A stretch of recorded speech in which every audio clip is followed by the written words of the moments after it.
Hi, everyone. It's Michael Dobbs again with another episode of Business Effects. And today we have Rob Hugenworst with us. Rob is an expert in customer experience within our Salesforce practice. And our topic today is intelligent automation. So without further ado, Rob, take it away. Hey, thanks, Michael. Appreciate you having me on the show today. Excited to talk a little bit about automation because as some of the clients we're working with and customers, no matter what industry you're in, we're all evolving our experience, whether that experience is from an employee point of view, a customer, or a partner. And that's now really gone into automation. And automation has really been driven even faster getting there post-pandemic. So now human nature is expecting, hey, I want information now. I don't always have to search for it.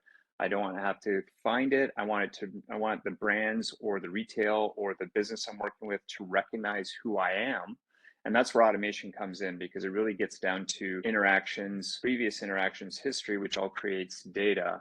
And that data drives experiences. And I think that's one of the foundations as we're evolving and as we're collecting more and more data, which we're very good at. It's how do we take that data, leveraging automation, because just putting in a data science individual or somebody else to look through it, come up with a theory on here's something we can improve, or here's a new product we can offer, or a cross sell type of opportunity, that takes time. And elapsed time is the killer of all things, because that's when, if there's a bad experience, somebody is more and more frustrated because it hasn't been addressed, or if they can't find something, it's a loss in sell or a loss in a business of some kind. So automation is a huge factor, and we call it intelligent automation because there's elements, right? So you might have heard of robotic process automation or RPA. You may have heard of AI, machine learning, natural language processing. All these elements are pieces of it, and there's not one is the winner of all. It's usually depending on what those outcomes for an organization and the maturity on where they are from a process point of view and a data point of view will really help an organization incorporate those elements to drive that type of an experience or an outcome for their customer, partner, or employees. Thanks, Rob. That's really interesting. It feels like automation really helps companies to do more with less. And so, in that way, it's probably a great tool for companies that are looking to drive growth, to get bigger than they are today. Would you say that's true? Oh, Michael, great question. So there's 2 points to that. So one, if you think about what's happened post-pandemic, right? You've heard about the big quit. We've heard about the big resignation. One of the things we're trying to do, or organizations need to do to drive these rich experiences, is to figure out where can I leverage the human experience and where can I leverage the automation piece? Because it's pretty pricey to always have to keep training individuals. So let's take a call center as an example, right? It's not the most elegant job on the market, but it's a need.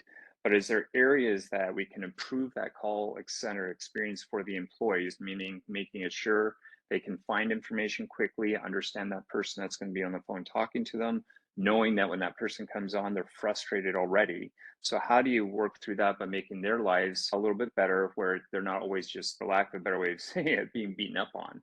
Then from that customer point of view, the automation is, hey, can I find something? Can I self-service? Can I get my answers or my questions answered quickly?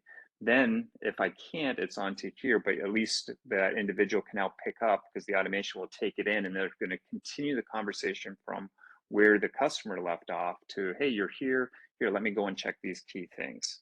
Now, one of the areas that we can look at too is usually there's a lot of different systems. There's a case management system, there's your call system, there's all these pieces, and then you have your processes. And then, we try and fix things. So if there's certain elements that client might be calling in or customers, moreover, some of the call center staff will start creating their spreadsheets and they're just going to have, hey, this has been asked several times, here's the quick answer. And then they'll share that with individuals. Maybe they'll email it, or they've got a chat mechanism, or now we're moving into the world of Slack and others.